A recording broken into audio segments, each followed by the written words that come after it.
Saya belum nampak lagi di FB nih. Loading kah? Atau teruskan? Oke.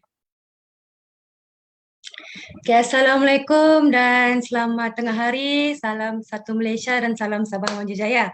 Bertemu lagi kita hari ini dalam Bicara Fellow siri yang ke-7 sudah. Oke, siri Fellow kita, Bicara Fellow kita pada hari ini bertajuk Kepentingan Pembangunan Kerjaya. Tapi sebelum itu, saya ingin Anda semua share dulu kita punya perkongsian pada hari ini. Share kepada semua orang sebab perkongsian hari ini sangatlah penting untuk didengar kepada semua pelajar, semua belia, semua yang sedang bekerja dan belum bekerja. Sebelum itu, izinkan saya juga untuk mempromosikan kita punya program Fellow Sabah Maju Jaya. Sebentar ya, saya akan share.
Cara kita berunding dan juga kita punya keyakinan diri. Dan yang ketiga adalah untuk memberi pendedahan kepada golongan-golongan anak muda kita, especially untuk anak-anak di Sabah ini. Dan juga yang keempat, kita berperanan untuk sebagai mekanisme penyediaan talent pool. Maksudnya, kita melahirkan pemimpin daripada belia-belia Sabah. Seterusnya, ini yang wajib kita tahu. Syarat-syarat pendaftaran yang pertama adalah warga negara Malaysia berumur di bawah 30 tahun. Dia lahir di negeri Sabah, bermastautin di negeri Sabah dan salah seorang kedua ibu bapa dia berasal daripada negeri Sabah. Dan syarat pendaftaran yang kedua pula, kamu hendaklah menamatkan pengajian sekurang-kurangnya di peringkat ijazah sarjana muda daripada mana-mana institusi pengajian tinggi awam ataupun swasta, dalam dan luar negeri pun boleh. Dan hendaklah luluslah semua mata pelajaran di peringkat ijazah sarjana muda dengan minimum PNJK 3.00. Itu syarat yang kedua.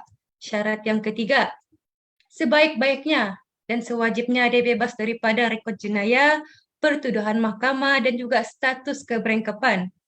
Dan juga terlibat secara aktif dalam aktiviti kemasyarakatan, sukarelawan, kepimpinan, di mana-mana peringkat, negeri, kebangsaan, antarabangsa, ataupun di peringkat universiti. Okey, kita lihat pada tata cara pendaftaran. Pendaftaran secara atas talian kita boleh layari ekbss.sabah.gov.my. Setelah itu register ataupun sign in, klik butang program Fellow Sabah Maju Jaya, Fellow SMJ dan anda berjaya mendaftar.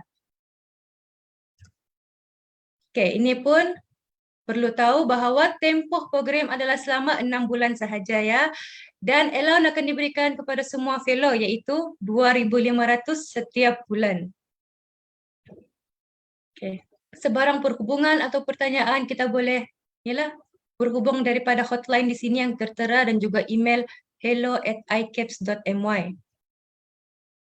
Okay, saya ingin menambah lagi satu syarat penyertaan. Kita ada 2 kerja rumah iaitu setelah mendaftar kita punya folio portfolio dekat ikbss.sabah.gov.my perlu memuat naik 2 minit video elevator speech. Dia bertemakan visi saya untuk Sabah Maju Jaya. So, kita berpeluang di sinilah untuk menimbulkan kita punya idea-idea untuk Sabah Maju Jaya ini. Itu satu. Yang kedua adalah untuk menuliskan sebuah esei, tidak kurang daripada 500 sahaja patah perkataan. Tema-tema pun sudah diberi di sini ya. Yang pertama, ekonomi. Yang kedua, kelestarian alam sekitar, hak-hak kemanusiaan, kepimpinan, dan pemerkasaan wanita. So, tajuk-tajuk sudah diberi, tinggal Anda membuat esei sahaja. Keluarkan Anda punya idea masing-masing. Dan setelah itu, habislah untuk syarat penyertaan dan tinggal menunggu pula panggilan temu duga. So, seperti Anda ingin tahu bahawa hanya 2 fellow akan dipilih untuk setiap kementerian. Okay, itu Anda cari sendirilah berapa kementerian di Sabah ini. Dan itulah kita akan pilih. So, daftar sekarang seperti yang kita sedia maklum bahawa penyertaan akan dipanjangkan sampai 10 Januari 2022 sampai 12 tengah malam sahaja. Jangan lepaskan peluang, jangan mendaftar last minute, mendaftarlah awal-awal. Okay. Itu sahaja untuk kita promosikan program Fellow SMJ. Kita kembali lagi kepada kita punya forum pada hari ini. Sebentar ya. Okey, tuan-tuan dan puan-puan, kembali lagi kita untuk bicara Fellow siri yang ke-7. Okay. Sebelum itu, saya ingin memperkenalkanlah kita punya panel pada hari ini, panel yang sangat menarik, jelita, rupawan dan sangat berwibawa. Okay, saya perkenalkan serba sedikit saja. Okay, nama adalah Puan Nurul Fatihah Firdaus binti Roslan. Beliau berasal daripada Kota Kinabalu, Sabah, berumur 33 tahun. Okay, sedikit latar belakang akademik beliau. Pada tahun 2006, beliau mengambil asasi undang-undang di UiTM Shah Alam dan juga telah bergraduasi pada tahun 2010 dengan ijazah Sarjana Muda Psikologi Counseling di Universiti Malaysia Sabah. Dan juga sedikit latar belakang mengenai kerjaya beliau pada tahun 2011. Beliau adalah seorang training eksekutif di syarikat Strategi Relevant Resources dan pada tahun 2012 sehingga kini, hampir 10 tahun jugalah, menjadi pegawai psikologi di Ketua Seksyen Kerjaya, Pusat Kerjaya dan Pembangunan Keusahawanan Pelajar di Universiti Malaysia Sabah juga. So, tanpa buang-buang masa, saya persilakan sini Puan Nurul Fatihah. Apa kabar? Sehat? Waalaikumsalam warahmatullahi wabarakatuh. Alhamdulillah sihat walafiat. Apa kabar saudari Syafiqah? Alhamdulillah sehat juga Puan. Terima kasih sudah jemput saya. Ya, terima kasih juga Sudi kerana dapat hadir pada hari ini. So, seperti yang kita tahu, tajuk kita adalah kepentingan pembangunan kerjaya. Saya ada beberapa soalan lah untuk ditanya kepada Puan. So, kita akan kupas satu persatu. Kita terus pergi soalan yang pertama lah kan Puan? Macam soalan kuis yang pertama. Okay. Mengapakah belia tidak mengambil berat tentang pembangunan kerjaya? Maksudnya bukan tidak ambil berat lah, kurang mengambil berat. So, soalan ini saya tujukan kepada Puan Fatihah lah untuk mengupas lebih lanjut. Okay. Silakan Puan. Alhamdulillah, terima kasih sekali lagi saudari Syafiqah Putri Adilina Harun di atas introduction yang sangat kemas, cantik dan padat dan juga perkongsian maklumat mengenai fellow SMJ tadilah. Saya sendiri telah berkongsi berkali-kali kepada graduan UMS supaya mereka dapat turut sama menyahut cabaran untuk menyertai program ini sebab saya rasa program-program yang hebat, peluang untuk kita mengetengahkan idea-idea belia generasi kini yang kita tahu belia generasi anda ni saudari Syafiqah golongan yang sangat lantang bersuara, berani dan perspektif pemikirannya tu ada sesuatu yang banyak menarik yang boleh kita dengar dan beri ruang untuk mereka ketengahkan lah. So inilah saatnya untuk anda orang cakap dengan cara yang terbuka untuk mengetengahkan idea, cadangan dan sebagainya. Baik, sebelum saya lanjutkan menjawab soalan daripada saudari Syafiqah tadi, saya suka untuk ucapkan terima kasih kepada pihak ICAPS kerana sudi menjemput saya untuk turut sama memeriahkan slot Fellow SMJ ini untuk siri yang ke-7. So terus kepada soalan tadi, saya rasa macam kena bagi, bila saudari Syafiqah share soalan tu, saya rasa macam exam exam counselling kerjaya pula kan. Kena bagi soalan-soalan ready untuk jawab. Baik, so ini kira soalan open book lah kan. So saya akan berkongsi dari sudut saya sebagai seorang kaunselor dan juga career coach yang telah insya-Allah membantu para graduan UMS khususnya sejak tahun 2018 di Pusat Kerjaya dan Pembangunan Usahawan Pelajar. So kalaulah soalan itu tadi kita baca semula ataupun saya orang cakap refresh semula soalan itu, kenapa belia kita tidak mengambil berat tentang persiapan kerjaya, betul soalannya begitu, ataupun kenapa mereka kurang mengambil berat tentang aspek pembangunan kerjaya. Baik, soalan ini tidaklah begitu orang cakap begitu adil bunyinya, sebab pada saya belia bukan tidak mengambil berat ataupun tidak berminat untuk membuat persiapan kerjaya, sebab banyak faktor yang mempengaruhi sebenarnya perkara yang kita sebut pengangguran ataupun istilah tidak bekerja itu tadi. Jadi bila kita bercakap tentang persiapan kerjaya, bukanlah perkara ataupun persoalan ambil berat ataupun tidak, tapi mungkin kita perlu pandang sudut cabaran yang dihadapi oleh belia tentang persiapan pembangunan kerjaya tadilah. So bila kita sebut tentang persiapan pembangunan kerjaya, banyaklah aspek yang kita perlu fikirkan, macam soft skills, kemahiran, kita punya educational background, kita punya akademik kan.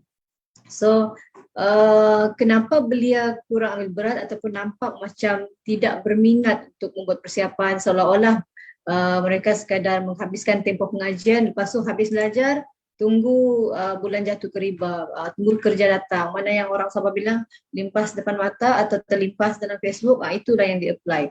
Tidak ada strategi, tidak ada persiapan lebih awal. So dia begini, bila sebut tentang persiapan, minat ataupun tidak, saya rasa itu perkara yang kedua. Yang pertama ialah kita kena tengok balik ataupun muhasabah balik diri, kenapa kita belajar bertahun-tahun di universiti itu. Bila kita sebut tentang belia, kita mesti kaitkan dengan graduan, betul? So bila kita kaitkan dengan graduan, kita kena tengok balik tempoh pengajian kita selama 3 tahun, 4 tahun itu untuk apa?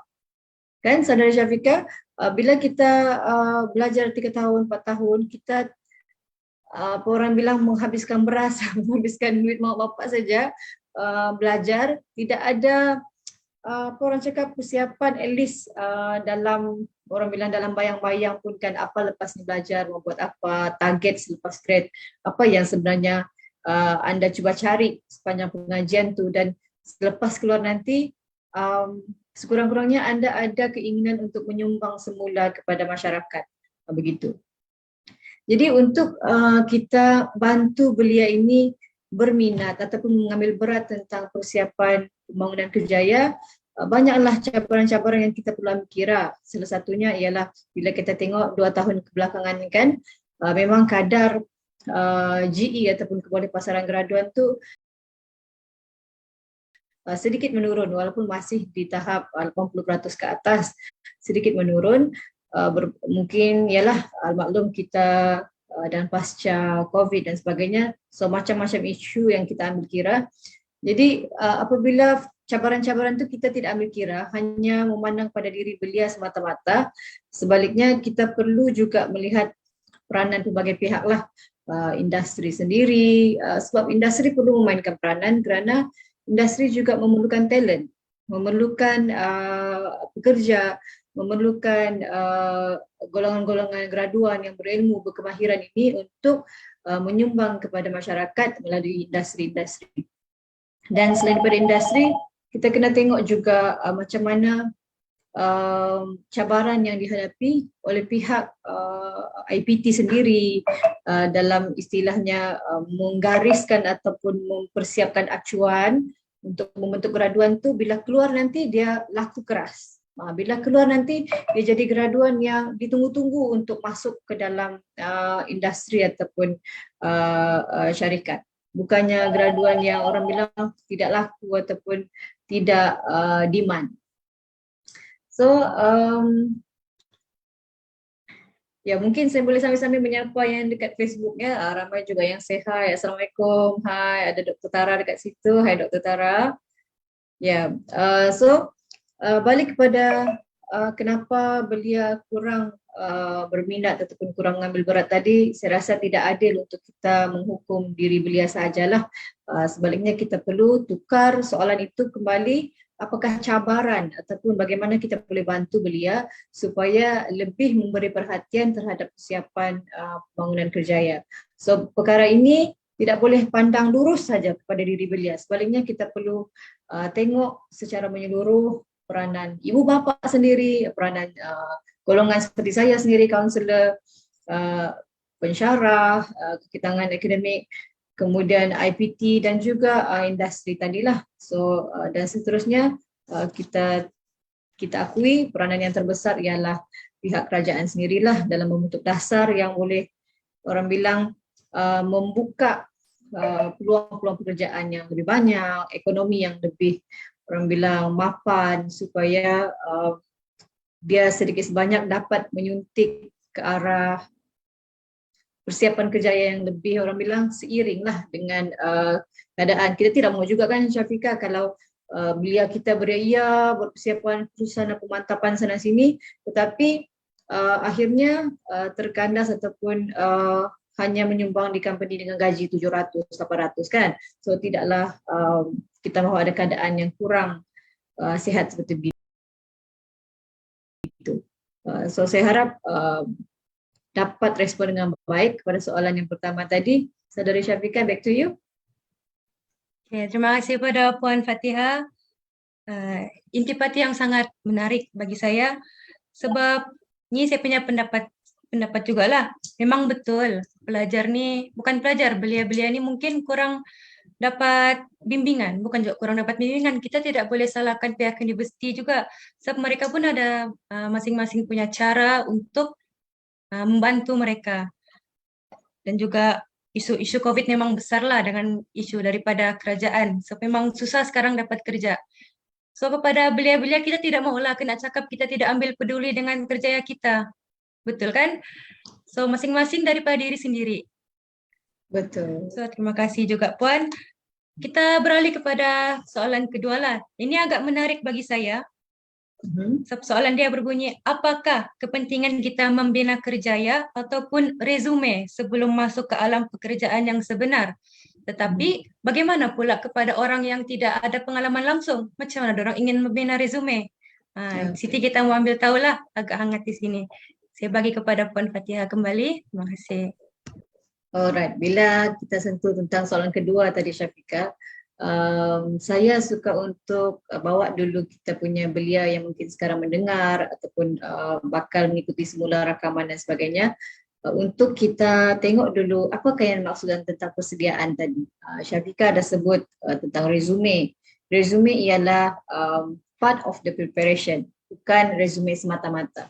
Sebab bukan tidak pernah saya sebagai panel jumpa resume mantul, mantap, cantik, cun, padat dengan wah, memang 5 star.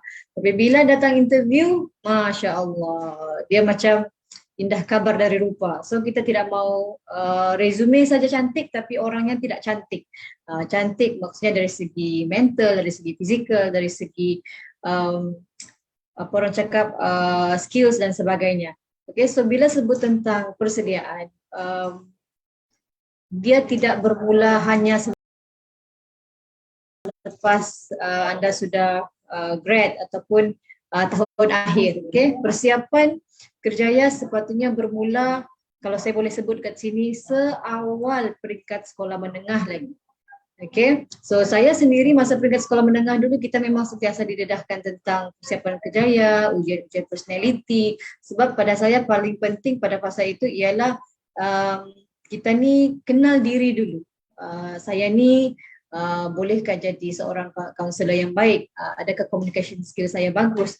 Adakah saya sabar mendengar keluh resah orang lain? Saya suka ke mendengar, atau saya ni jenis yang suka bercakap saja. Orang bercakap dipotong, dia saja yang betul kan. So untuk jadi kaunselor kena jadi pendengar yang baik, kena ada communication skills yang bagus itu. Jadi di peringkat sekolah menengah kita saya lihat di peringkat itu sudah mula mengambil berat lah. Macam kalau boleh saya perhatikan adik-adik saya sendiri di peringkat sekolah mereka diberi ujian-ujian inventory kerjaya, so dapatlah gambaran awal. Tapi pada waktu peringkat itu dia terlalu awal lah, masih terlalu awal, foundation yang sangat basic. Dan orang bilang pengalaman sebenar persiapan kerjaya itu bermula pada saya di tahun 1 alam IPT. Okay.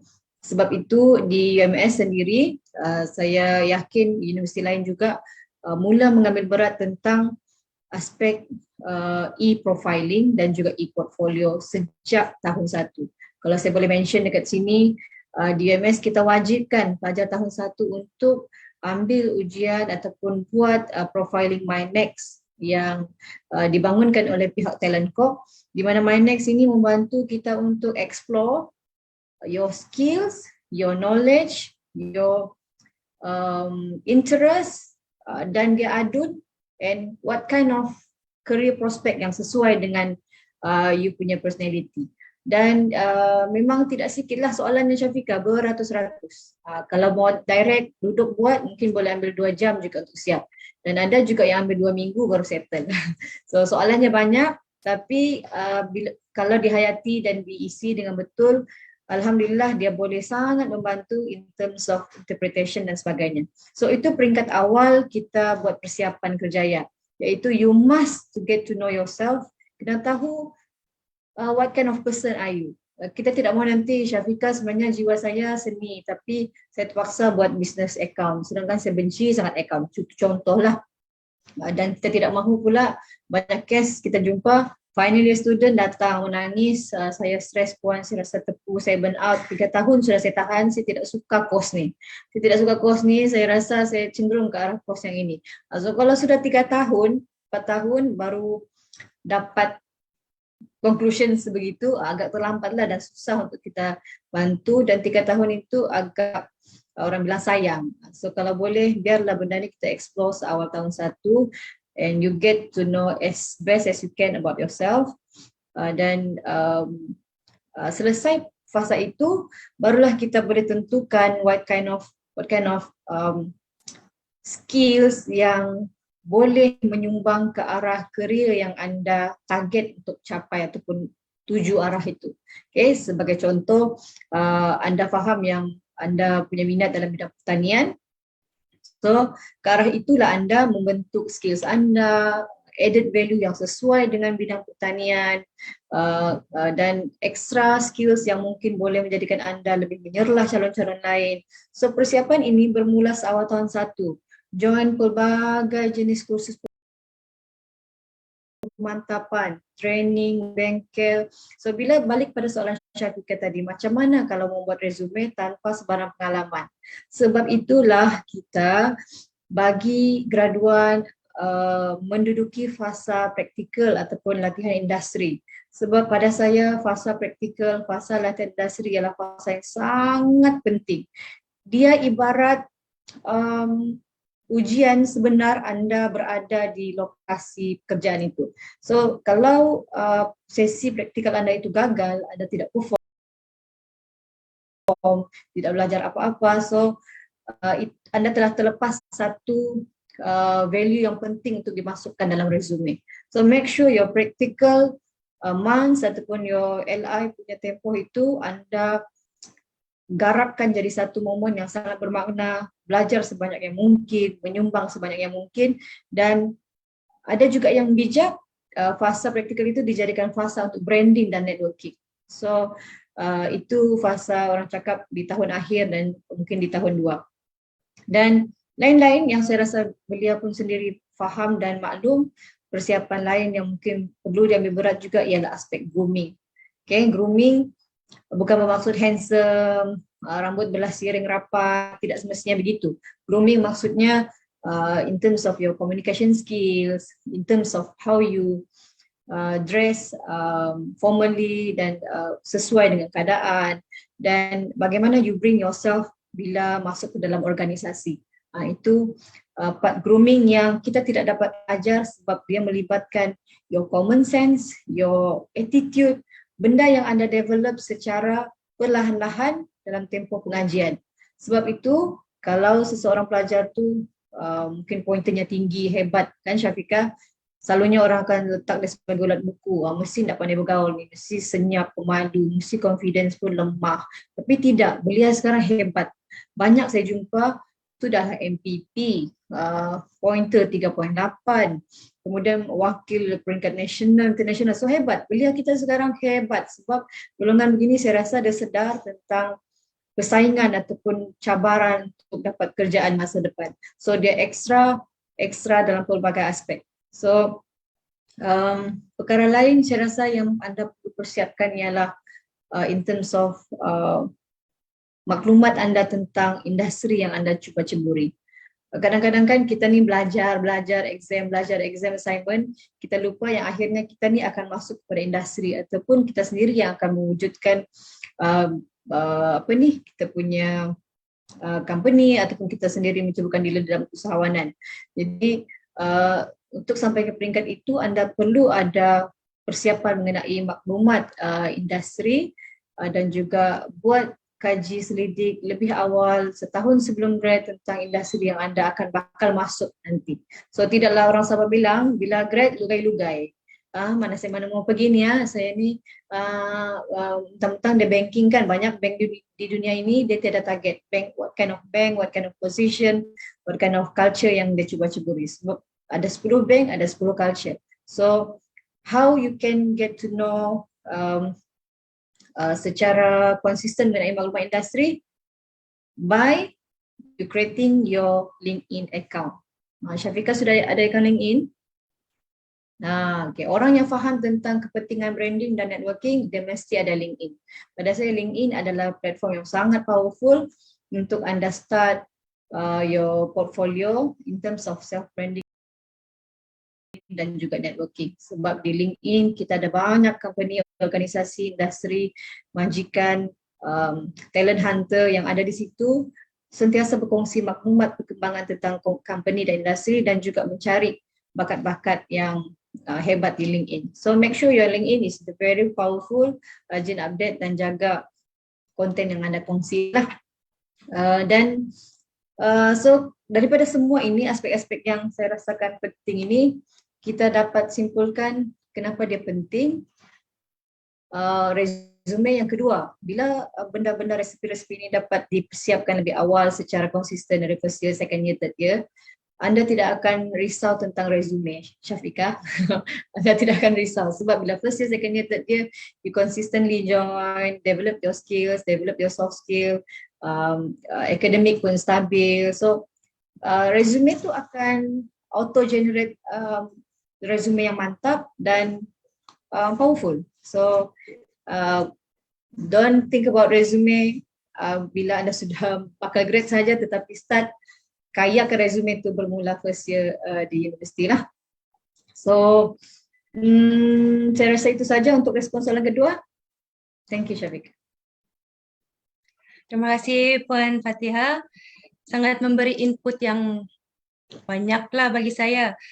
Sebab pada pendapat saya sendiri pun, saya baru merealisasikan bahawa memang dari pada tahun 1 kita sudah dibagi pendedahan lah apa yang kita mau jadi.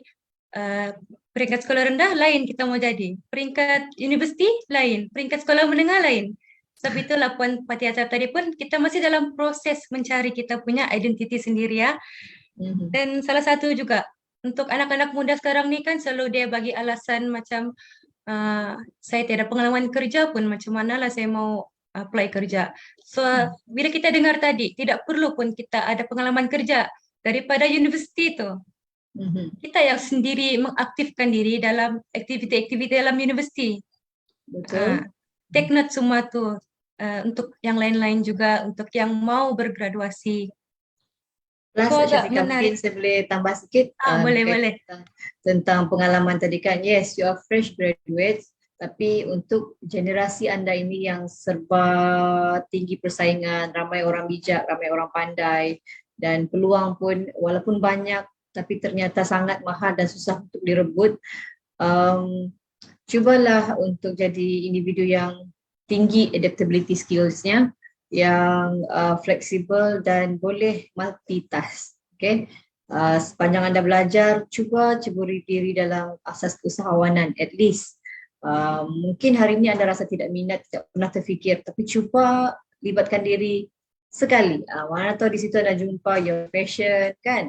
Ataupun di situ anda dapat perspektif yang berbeza berbanding dengan orang bilang mindset mahu bekerja dengan orang dan cuba instead of you're creating your own job. Itu mungkin perspektif yang lain lah. So sepanjang belajar tu cuba perlahan-lahan ceburkan diri. Zaman saya dulu pun ramai je kawan yang belajar sambil bisnes. So saya kagum dengan mereka dan saya nampak benda tu sangat membantu bila grade nanti kan. Mungkin peluang pekerjaan tu lambat sikit. Anda berinisiatif untuk menghasilkan sesuatu lebih awal. So tambah sikit lah tadi Syafiqah. So kita teruskan. Terima kasih Puan. Okay, makin bertambah ilmu kita kan. So dekat live ni pun ada banyak juga soalan. Nanti lepas Q&A kita akan jawablah satu persatu. So rasanya kita teruskan kepada soalan yang ketiga kita lah. So soalan yang ketiga ini, bagaimanakah program pembangunan kerjaya ini boleh meningkatkan kebolehpasaran kerjaya seseorang belia itu terhadap perjalanan kerjaya mereka. Okay, so ini kita perlu ambil tahu juga lah. Saya serahkan kembali. Terima kasih. Okay, terima kasih Syafiqah. So bila kita sebut tentang program-program pembangunan kerjaya, saya sangat teruja sebenarnya, sangat bersemangat setiap kali di departmen saya sendiri cuba menganjurkan program-program yang bertujuan untuk meningkatkan GE ataupun kebolehpasaran graduan. Dan sejak bermula kita punya cabaran pasca COVID ni kan, pandemik ini, saya tidak nafikan sama ada mata saya sendiri yang baru terbuka ataupun memang hikmah di sebalik dugaan pandemik tu, benda yang baik ini semakin banyak macam cendawan tumbuh. Kalau anda perasan program seperti Penjana, KPT sangat banyak. Program-program Penjana tu pun sendiri ada banyak lagi jenisnya, KPT State, KPT Graduate Prono, kita ada KPT PACE, macam-macam jenis inisiatif yang pada saya hampir tidak ada masa zaman saya, di mana melalui program-program sebegini dia ada konsep train and place, di mana kita offer mereka untuk join program, dapatkan pensijilan profesional yang bernilai ratusan ringgit di luar sana, dan kita offer untuk join secara percuma. Bila lulus exam dapat sijil dan boleh terus start bekerja dalam bidang tersebut. So banyak, bukan 10 atau 20 tetapi saya rasa ratusan. Tidak ambil kira dari UMS saja, malah aktiviti lain banyak bekerjasama dengan industri, pemain-pemain industri untuk menghasilkan projek-projek Penjana dan macam-macam kolaborasi lain yang berkonsepkan sebegini, di mana ambil graduan, latih mereka menjadi talent yang mereka mahukan dan seterusnya serap kerja terus. So pada saya bukanlah saya mau cakap zaman ini senang cari kerja, kerja bertimbun, walaupun hakikatnya memang bertimbun. Tetapi di ketimbunan itu tidak dirasai sebab ramai juga graduan yang lahir generasi ini berbanding generasi saya dulu, dia punya jumlah semakin banyak. So maksudnya dari segi matematik tu kita nampaklah dulu kadarnya begini, begini peluang. Sekarang kadarnya macam ni, peluang tu semakin nampak, tetapi orang pun semakin ramai. So persaingan semakin hebat.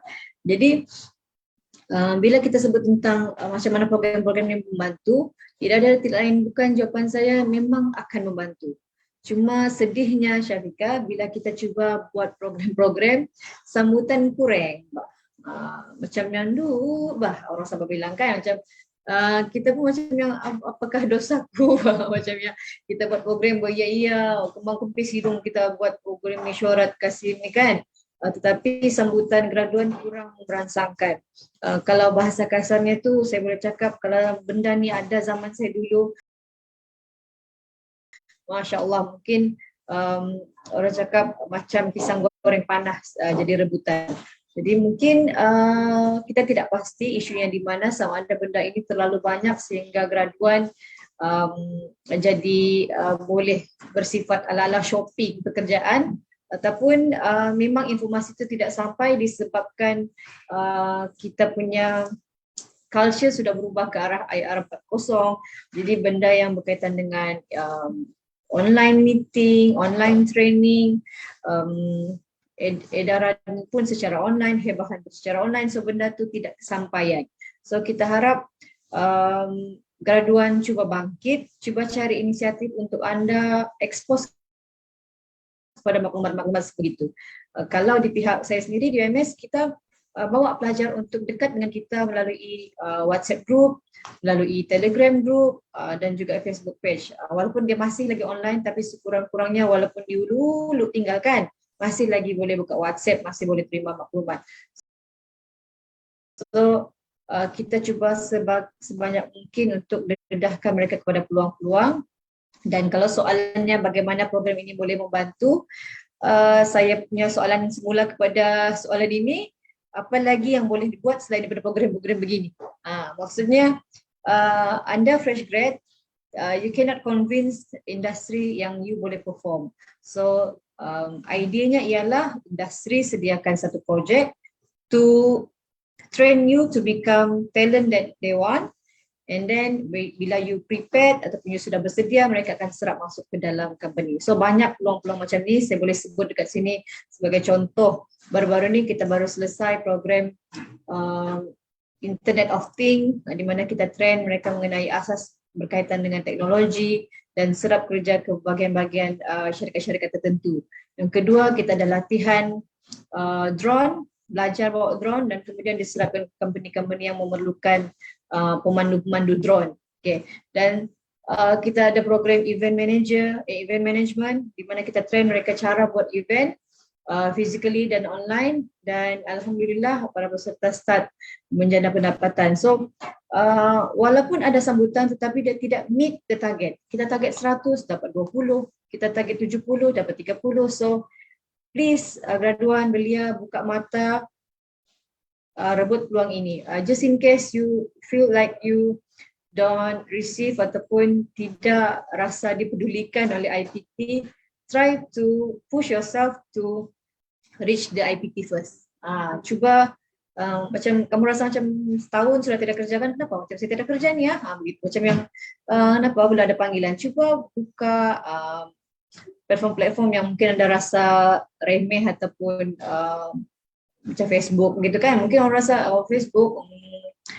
So cuba itulah paksa diri untuk nampak peluang-peluang itu.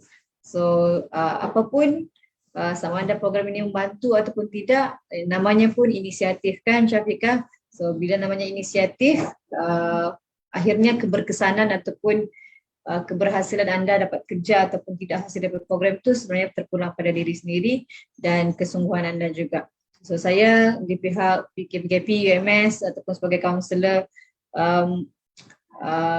hanya mampu berusaha menyediakan platform dan sentiasa mendoakan anda beroleh manfaat dan dapat apply benda tu dalam pekerjaan sebenar. So saya harap itu dapat beri respon kepada soalan yang ketiga tadi, Syafiqah. Back to you, thank you. Terima kasih kepada Puan Fatihah. Sangat memberi input yang positif lah kepada semua belia-belia dan juga para graduan kita. So, secara konklusinya kan, maksudnya daripada diri kita sendiri sebenarnya. Setiap universiti itu sudah ada unit-unit counseling mereka sendiri. So, kepada sesiapa yang langsung tidak tahu macam mana mau bantu diri saya ni, saya tidak tahu hala tuju, kita pergi bertemu dengan counseling kita. Mereka sangat-sangatlah berpengalaman. Dia boleh tolong kita daripada A to Z sampailah kita dapat kerja. Tapi bukan itu jaminannya. Betul? Saya betulkan Syafiqah, mungkin kami bantu A to X lah. YZ tu YZ tu kena sendiri je. Dapat. Kalau A to Z hebat tu. Okay, betul Puan. Salah. Sepatutnya yang terakhir tu daripada kita sendiri. Kita dibantu perjalanan sahaja. Betul kan? Sampai X saja, YZ diri sendiri. Betul. So di sini kita teruslah kepada soalan-soalan daripada live ni lah. Okay, yang pertama sekali ini mungkin lebih kepada dia punya pendapat sendirilah daripada Durian Jinak dari FB. Dia kata salah satu cabaran belia ni adalah orang dalam. Ini pun saya setuju juga nih. Belia harus bangkit dan kurangkan virus kabel. Kita akan menjadi peneraju di masa akan datang. Okay, yang ni betul lah. Ini pendapat dia. Semua orang pun setuju juga. Kita hapuskan nih kabel-kabel ni. Tidak bagus kan. Sebab orang lain pun kurang mendapat peluang. So daripada Astri M. Fazli. Okay, saya baca soalan dari sinilah. Assalamualaikum Puan. Ada tips tak untuk menghadapi midlife crisis bagi golongan belia, terutamanya bagi mereka yang baru memulai kerja atau tengah mencari pekerjaan, dihadapi krisis lah dari segi keluarga, keuangan dan diri hubungan. Ini jawab yang soalan ini dulu lah. Okey, baik. Terima kasih Astri M. Fazli. Dia minta tips untuk menghadapi midlife crisis. Okey. Saya boleh bagi respon secara umum sebab pada saya untuk betul-betul membantu, the best is Astri cuba dapatkan pandangan secara teruslah daripada pakar ataupun kaunselor. Cuma untuk respon kepada mungkin sekadar beri tips ya untuk hadapi midlife crisis. Yang pertama saya rasa untuk kita ni mencari pekerjaan di saat kita ada krisis keluarga, kewangan dan diri memang agak sukar. Memang anda mungkin akan sampai ke tahap burn out. Rasa mahu gerak untuk cari kerja tapi duit poket naik bas Puteda, Grab pergi sana sampai RM20, mau buat resume hantar apply pun, mau beli data pun data pun karau-karau, orang Sabah bilang kan. So kita cuba melihat benda tu sampai ke tahap orang bilang yang paling sakit lah orang cakap kan. Beli data nak mampu, pergi ni pun nak mampu. So kita cuba give yourself a break. Duduk sekejap, buat muhasabah diri. Sebab setiap orang dia berbeza kemampuan dan ayat klise yang powerful saya rasa untuk kita pegang, setiap krisis cubaan hidup yang kita terima tu tidak akan kita dapat melebihi kemampuan kita untuk menampung ataupun berhadapan. So pada saya benda itu perlulah kita muhasabah dan duduk dulu, tidak orang bilang memaksa diri untuk segera buat tindakan ataupun selesaikan isu, sebab bila krisis itu melibatkan keluarga, kewangan, diri dan hubungan, benda itu melibatkan banyak pihak. Okay? Yang paling penting ialah what you really want. Okay? Kalau diri anda perlu apa orang cakap ni,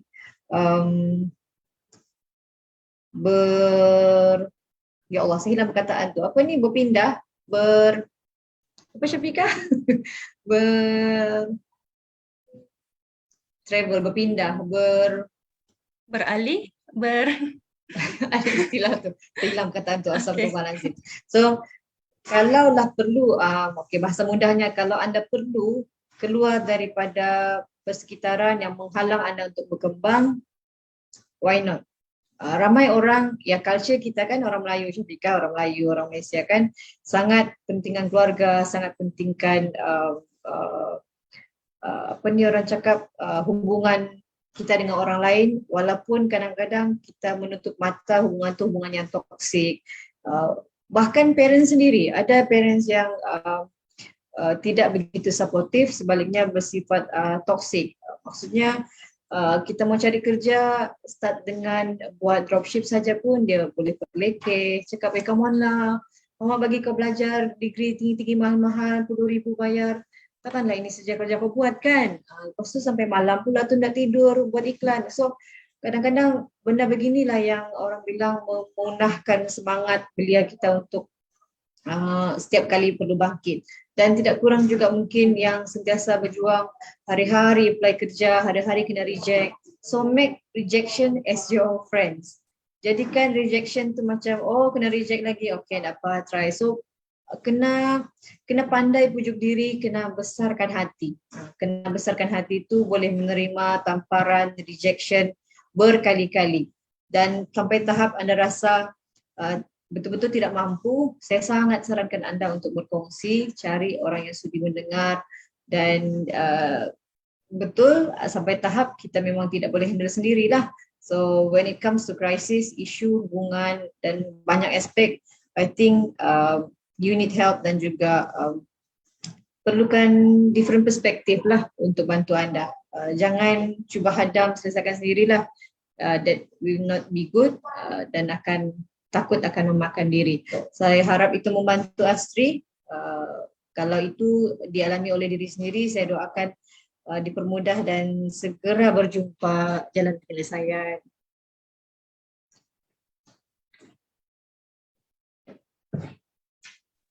Okey, Puan? Ya, boleh. Okey, terima kasih, Puan. Rasanya harap menjawablah saudari Astri. Jangan takut akan rejection. Okay? Betul tu. Bangkit kembali. Dr. Tara ada bantu sini. Berhijrah. Betul. Saya pun baru nampak sini berhijrah. Itulah perkataan yang dicari. Tepat sekali Dr. Tara, 10 markah. Okay. So, di sini ada lagi soalan daripada Muhammad Fahmi Ikwan lah. Saya akan bacakan. Okay. Soalan yang dia ada 3 soalan di sini. Okay, soalan pertama, dia cakap di sini penganggur semakin banyak daripada tahun ke tahun. Okay. Golongan belia yang menganggur untuk mengambil cakna berkenaan pembangunan kerjaya yang datang dari kawasan luar dan pedalaman, luar bandar dan pedalaman. Okay, saya simpulkan sini, dia mau tahu apakah kita punya idea yang khusus untuk membantu golongan-golongan belia yang berada di pedalaman. Okay. Itu yang saya fahamlah. Lepas tu untuk soalan, saya teruslah baca soalan kedua, Puan. Apakah melibatkan diri dalam NGO ni boleh bantu kebolehpasaran seorang graduan? Okay. Dan soalan yang terakhir, okay, soalan ni saya simpulkanlah.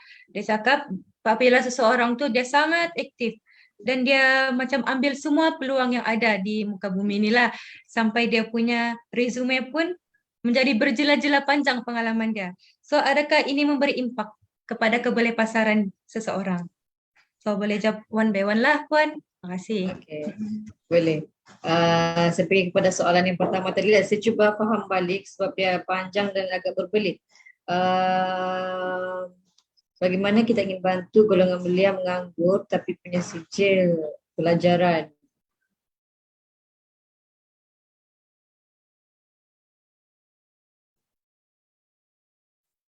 Boleh saya simpulkan dekat sini, mungkin Fahmi mahu tahu apakah kaedah kita untuk bantu golongan graduan belia di kawasan pedalaman yang ada sijil pelajaran dan apa ini, betul kan Syafika? Macam mana kita membantu belia yang ada kelayakan tetapi ada di pedalaman, betul? Betul, Puan. Macam tu maksudnya. Ya, panjang ada dalam kurungan lagi jadi saya macam Okay, alright. So saya harap itulah maksud soalannya. So kalau saya boleh respon terus dekat sini, um, di peringkat saya, kita ada golongan pelajar yang kita kategorikan sebagai B40. B40 ni merangkumi golongan graduan dari kawasan pedalaman dan juga dari pedalaman dan juga yang dikategorikan sebagai miskin tegar lah. So apabila bercerita tentang golongan seperti ini, belia dan graduan seperti ini, kita maafkan saya kalau respon saya ini agak direct ataupun agak kasar. Pada saya untuk mereka orang bilang keluar daripada kelompok yang sentiasa dilabelkan sebagai pedalaman, kurang perhatian, kurang kebolehan, kurang kemahiran. So kita memecahkan itu stigma tu. Stigma tu kita mahu ubah. Sebab itu pada saya sebagai seorang kaunselor kerjaya, yes, kita memang beri perhatian, kita memang sentiasa sediakan input dan maklumat setimpal dengan golongan bukan B40. Saya harap faham dekat situ. Maksudnya apabila kita menyediakan peluang-peluang pekerjaan, kelayakan, dia punya requirement itu, dia punya background itu tidak adalah orang cakap special for B40s, golongan pedalaman. Sebab kita percaya peluang itu sama rata. Cuma mungkin kita perlu tengok apa isu yang dihadapi oleh belia di kawasan pedalaman. Adakah mereka tidak ada capaian maklumat yang berterusan, ada orang bilang tidak kesampaian maklumat ataupun peluang tidak sampai. Kita kena balik tengok pada punca lah supaya kita boleh lihat idea ataupun mekanisme yang khusus untuk bantu. Okay, mungkin Fahmi boleh jelaskan sedikit lagi what kind of cabaran yang dihadapi oleh kawasan pedalaman. Pada saya kalau ikut pengalaman kawasan pedalaman ni selain daripada masalah capaian internet, maklumat, mungkin juga ada masalah dari segi cabaran ekonomi dan juga kemudahan tidak sama dengan mereka yang di kawasan yang bukan pedalaman. So walau bagaimanapun pelajar kita, saya ambil contoh UMS lah mudah sebab saya sendiri ada di sini. Walaupun mereka pelajar B40 ada di kawasan pedalaman Sabah, dia tidak cakap ya, zaman IRA 4.0 ni sentiasa ada inisiatif untuk mencari ataupun mendapatkan peluang dan maklumat yang sama dengan rakan-rakan lain. Maksudnya di sini maaf saya cakap you have to mungkin work more ataupun berinisiatif lebih sedikit. Tetapi peluang dan rezeki itu masih sama seperti mana graduan-graduan yang bukan di kawasan pedalaman. Baik Fahmi, saya harap itu dapat menjawab soalan yang pertama tadi.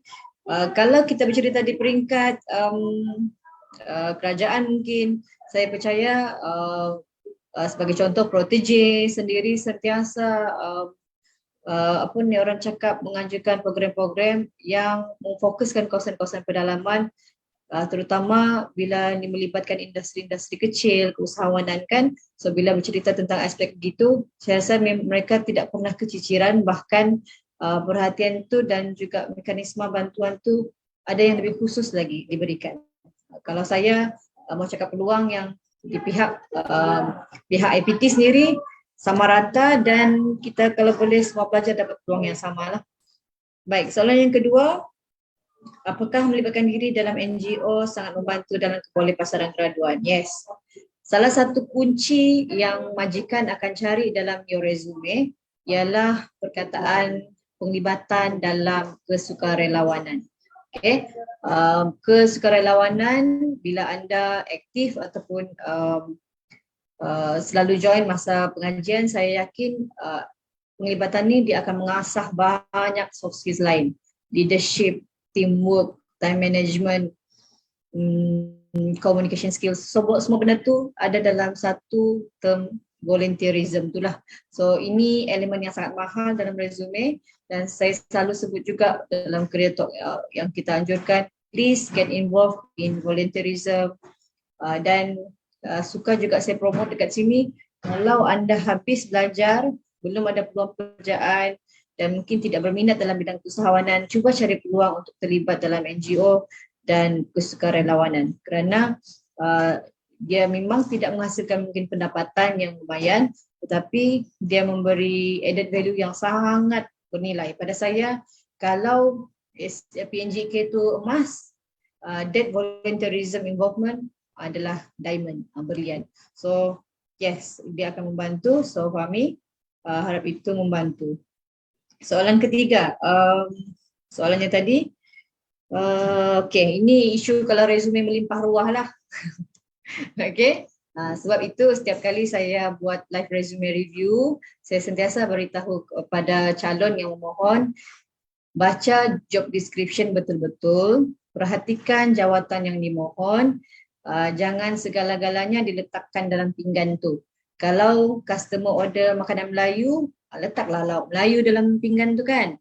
Janganlah dimsum, sushi, segala burger pun masuk dalam situ. So kena baca job description, sebab boleh jadi resume yang melimpah ruah itu tidak fit pun dengan job description ataupun requirement majikan. So tembaklah dengan peluru yang tepat. So kalau resume itu melimpah ruah, should be no problem. Tapi apa guna kalau dia melimpah ruah tapi tidak meet the requirement lah. So kami kena baca job description sebaik-baiknya dan faham what kind of talent yang mereka carilah oleh majikan. Saya harap itu membantu. Dan kalau ada 10 pekerjaan yang dimohon, maksudnya ada 10 jenis resume yang anda sediakanlah. Alright, so harap itu membantu. Terima kasih. Back to you, Syafiqah. Okay, terima kasih kepada Puan telah menjawab ketiga-tiga soalan tadi. So saya pun rasa sangat menarik kalau kita buat lagi satu sesi pasal resume sahaja kan. Ya, boleh insya-Allah. Saya pun betul. Saya pun teringin juga mau ikut tu untuk membina resume kita. So rasanya sampai di sini sahaja kita punya sesi untuk hari ini selama 1 jam. Terima kasih kepada Puan sebab sudi untuk hadir mempromosikan kita punya program dan juga memberi input kepada kami semua. So yang lain pun jangan lupa untuk memohon lagi sekali fellow SMJ ini.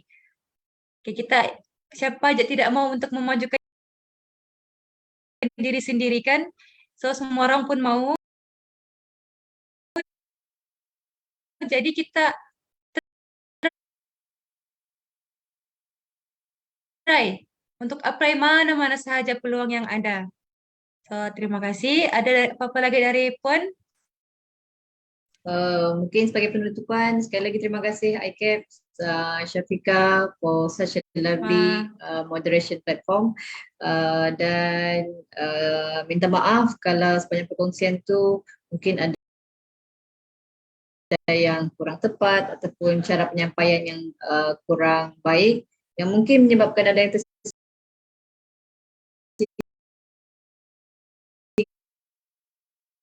tersinggung ataupun rasa tidak bersetuju.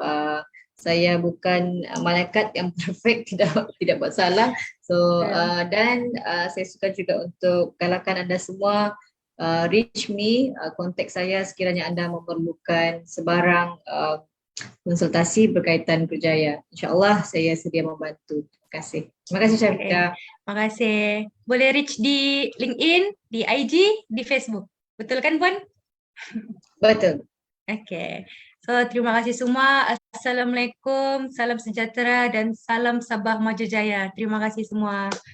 Okay.